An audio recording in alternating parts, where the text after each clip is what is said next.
매일 아침 6시에 시작하는 성공습관, 투자자들이 체크해야 할 이슈들을 살펴보고 있습니다. 투데이 분석, 오늘은 리더스 인덱스의 박주근 대표와 함께합니다. 대표님 어서 오십시오. 네, 안녕하세요. 시장이 하루하루 진짜 뭐 등락이 너무 오가서 어려운데 정말요. 이벤트도 상당히 많아요. 네. 원래 이벤트가 많지 않을 거라고 봤었거든요. 그렇습니다. 갑자기 펠로시 하원 의장이 네. 너무 큰 숙제를 떠줘줬는데 네. 원래 또 예상되어 있던 이벤트가 오펙 플러스가 있습니다. 네, 그래서 제가 맞습니다. 앵커 브리핑에서도 그래도 유가가 상승하면서 신재생 테마가 조금은 힘을 받고 있다라는 얘기는 드렸는데 사실 좋은 내용은 아닐 수 있다라는 생각은 들지만 오펙 플러스에 대한 얘기들을 조금 해야 될 것 같아요. 네. 뭐 기대가 없으신 분들도 있고 의외로 이제 빈살만 왕세자가 바이든 대통령을 만나고 나서 조금은 인플레를 격파할 영웅이 될 수도 있지 않겠냐라는 생각을 하시는 분도 있거든요. 대표님은 또 어떻게 생각하시는지 궁금해요. 결론적으로는 바이든이 2번 물을 먹었다. 물 먹었다. 네. 바이든도 물 왜냐하면 먹는군요. 아시겠지만 사우디를 그 왕따를 시켰죠. 네. 그렇죠. 미국이 그렇게 주장하는 인권이라는 정책으로 왕따를 시키면서 그 자존심을 구기고 들어갔는데도 불구하고 사실 퇴짜를 당한 거죠. 빈손 내일 회담이었죠, 빈손. 그렇습니다. 네. 오펙 플러스 회의가 있는데 예. 주요 외신들을 좀 훑어봤더니 역시 정사는 어렵지 않겠느냐라는 네. 게 대부분의 시각인 것 같습니다. 우선 2가지 이유가 있는데요. 첫 번째는 경기가 벌써 워닝 사인이 막 들어오기 시작하고 있어요. 2가지 지수를 보면 미국의 구매자 관리 지수 PMI 지수가 최근 2년 만에 가장 낮은 하락폭으로 떨어졌습니다. 네. 그렇죠. 이게 52.8을 기록했는데 이게 전달보다 0.2 떨어졌는데 2020년 6월 이후에 가장 낮은 수치거든요. 네. 그러니까 미국뿐만 아니라 중국도 확인했는데 중국의 자이신 제조업 PMI 지수도 맞아요. 50.4%로 지난달보다 무려 한 1.3% 떨어졌어요. 그러니까 미국과 그 중국의 경기가 이미 워닝 사인이 들어온 상태에서 이 사인이 들어오다 보니까 1일 날 뉴욕 상업거래소에 예. WTI가 떨어진 거죠. 예. 언대로.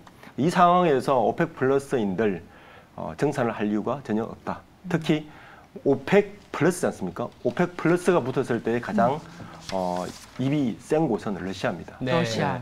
러시아의 눈치를 안 볼 수가 없죠. 네. 그래서 오펙 플러스 오펙 사무총장이 우린 러시아의 눈치를 볼 수밖에 없다라고 대놓고 이야기를 했어요. 맞아요. 이 상황에서 정산은 어쩔 수 없고 다만 이제 유가인데 유가의 전망은 2가지가 좀 팽팽한 것 같아요. 네. 80불 정도로 간다. 네. 그런 전망이 있고 아니다.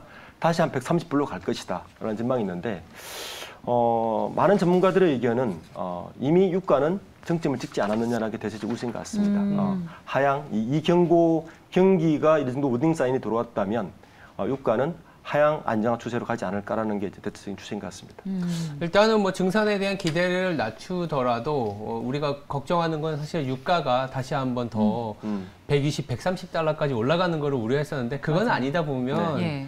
사실은 뭐 이번 오펙 플러스는 의외로 그 펠로시 하원 의장이 좀 묻혀버리는 느낌도 있어요. 사람들이 이제 기대를 안 하다 보니까 예.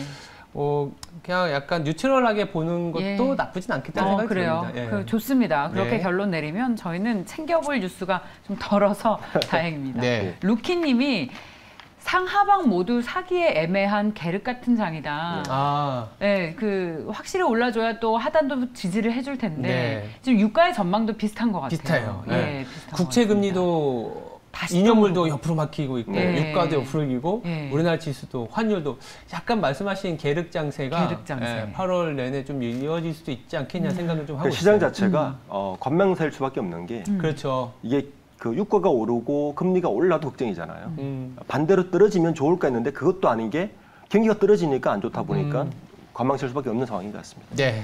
자, 그래도 이 계륵 같은 장세에서 분명히 대안은 있을 텐데 네. 다음 이슈 통해서 얘기를 계속 나눠보시죠. 예. 어제 그야말로 불나방처럼 우리 투자자분들이 달려들었던 그런 주식이 로봇주입니다. 네. 이 로봇주는요, 한 번 오르면 꼭 이렇게 급등세를 보이더라고요. 그런데 이 로봇주가 상승한 배경에는 삼성전자와 관련 새로운 소식들이 있습니다. 이쯤이면 꼭 나오죠. 이재용 사면론, 광복절 앞두고 이재용 사면론에 힘이 실리고 있고, 그리고 또 삼성전자의 신설사업체팀에 새로운 수장이 왔는데 이게 사실상 대형 M&A를 하지 않겠느냐라는 기대감 때문에 로봇 주식이 올랐고, 네.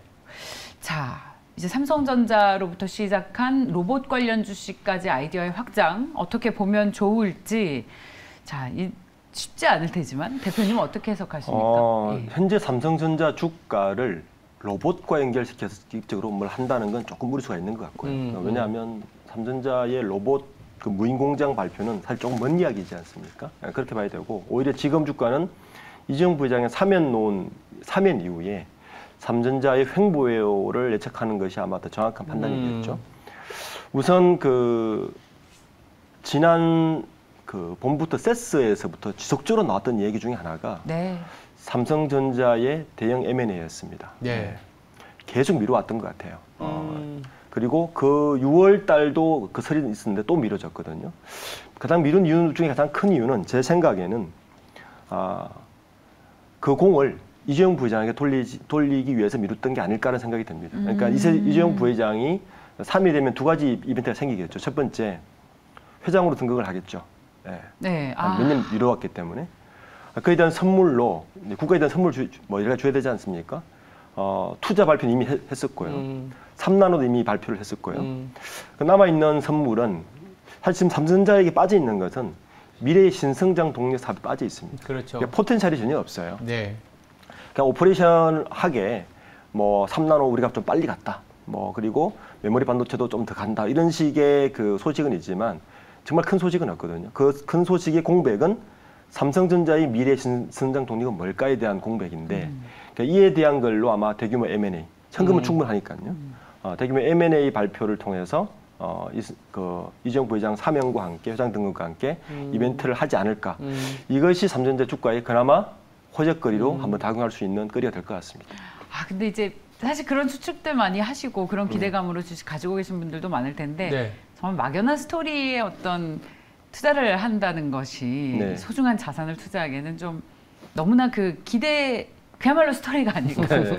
그야말로 스토리가 아닐까. 그래서 저희는 좀 면밀히 분석을 할 필요가 있을 텐데. 그래서 이제 예. 8월 중순을 보고 이제 아까도 계륵이라고 했는데 네. 우리나라의 또 시가총액 1등 기업이 갖고 가는 성장에 대한 의구심 내지는 기대가 이제 그렇습니다. 이렇게 중첩되다 보니까 더 횡보 장세가 연출되지 않나 생각이 드는데 왜냐하면 삼성전자 자체는 현금 흐름 자체가 워낙 강한 기업이거든요. 근데 맞아요. 이제 현금을 갖고 성장을 할 수는 없으니까 네. 이 현금 갖고 뭘 할 것이냐에 대한 논의가 진짜 한 2년, 3년 계속 이어졌었어요. 맞습니다. 그러니까 네. 서버 메모리 사이클이었던 2017년 이후부터 계속 이어왔던 내용인데 공교롭게도 그 이후부터 사실은 이제 이재용 부회장이 어떤 이러한 일에 연루가 되다 보니까 근데 아마 사면이 되고 복권이 되면 조금 더 말씀하신 대로 밀밑에서 그래도 조금씩은 얘기들이 나오거든요. 네. 그래서 M&A 물건, M&A가 된다는 그 자체만 하더라도 사실은 매출 성장에 대해서 밸류에이션이 붙는 거기 때문에 저평가를 탈출하는 가장 큰 모멘텀은 사실은 성장이거든요. 맞습니다. 그걸 좀 자극한다면 한국 시장은 글로벌 증시 대비해서 조금 아웃퍼폼도가 높아질 수 있어요. 상반기에 우리나라가 꼴찌였거든요.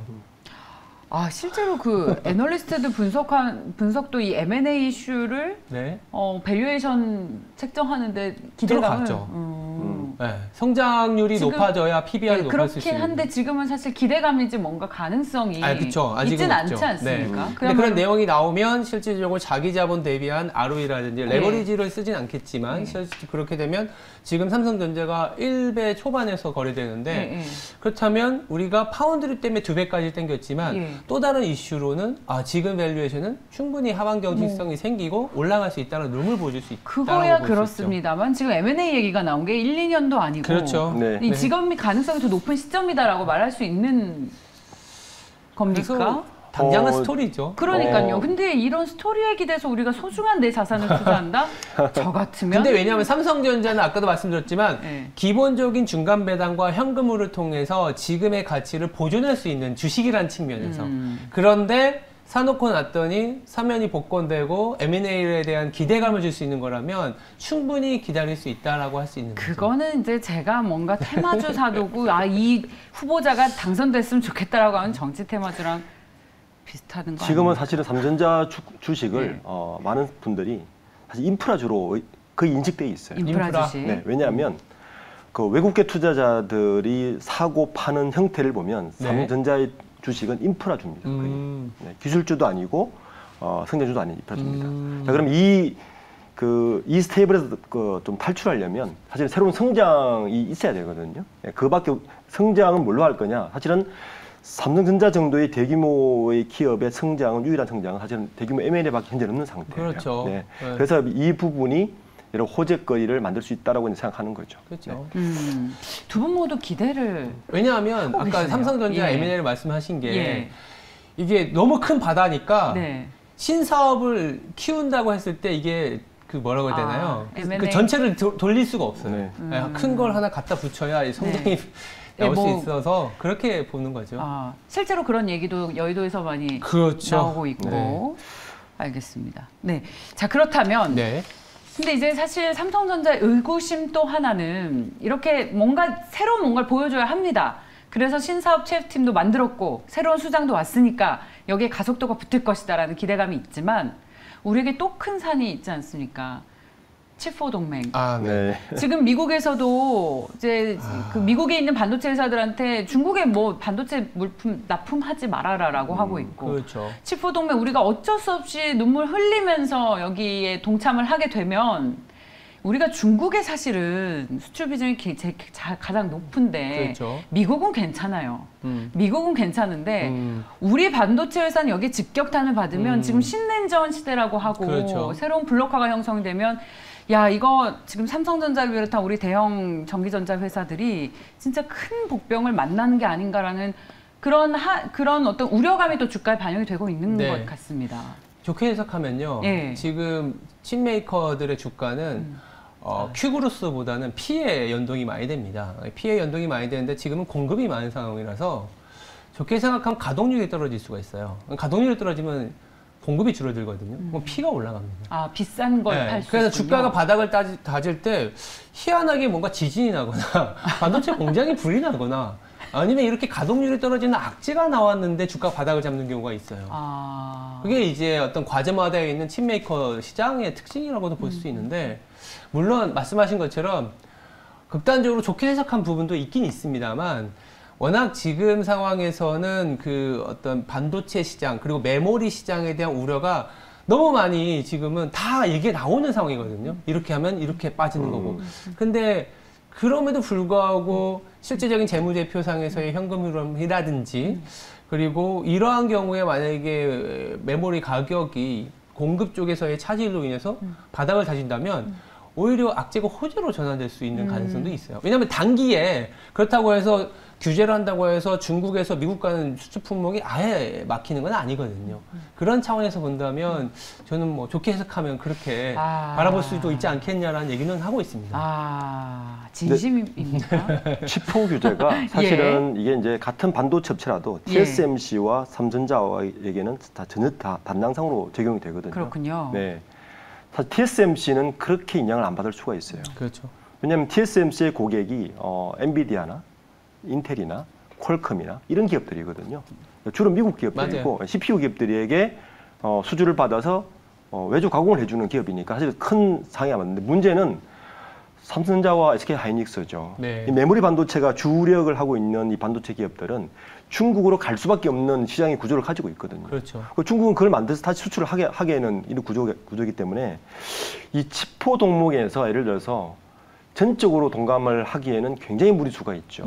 그래서 이 부분은 분명히 악재긴 악재인데 굉장히 지혜로운 해법을 찾아야 됩니다. 예를 들어서 중국으로 가는 칩의 최종 그 고울은 미국이나 유럽이라면 이건 허용해 준다든지 이런 식의 어떤 해법을 찾아야지 TSMC와 전혀 다른 양상이기 때문에 훨씬 칩4를 가입하는 순간 TSMC보다는 훨씬 더 타격이 심하다. 이렇게 봐야 타격이 됩니다. 심하죠. 네. 지금 저희 PD님께서 기부만 있고 테이크는 없는 우리나라 반도체 네. 회사. 유가가 막혀서 이 정도의 사단이 난 시장인데요. 네. 반도체 수급이 막힌다?